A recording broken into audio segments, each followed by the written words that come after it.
It's March 1995. Now, you may remember Joe Kinnear as the Newcastle manager who called a journalist a C-bomb and then proceeded to swear more than 50 times in a press conference that lasted about 5 minutes.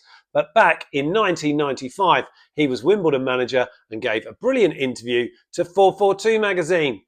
First of all, during the interview, he proudly points out that Wimbledon have three England B internationals, Robbie Earle, Dean Holdsworth and Warren Barton, which is quite the mid-90s flex. But then he keeps going. He's also got Neil Ardley and Peter Fear in the England under-21, Stuart Castledine scoring on his debut, Scott Fitzgerald in the Irish under-21s and Brian McAllister in the Scotland under-21s as well. Basically, Wimbledon in 1995 was a live episode of Britain's Got Talent. And then comes my favourite bit, because Joe spends ages explaining that Wimbledon don't play long ball football. At one point, he says, I don't think we play the long ball. We play it on the ground and pass the ball. And then a few paragraphs later, he says, if we do play a long ball occasionally, it's a long ball. If anyone else does it, it's a wonderful pass.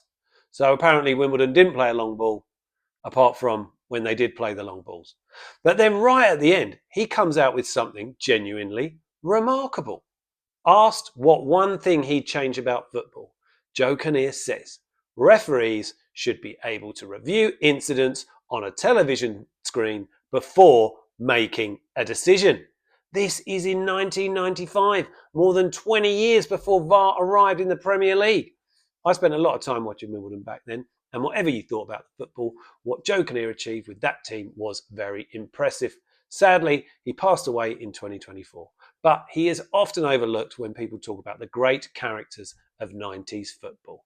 And it turns out he might have actually predicted the future as well.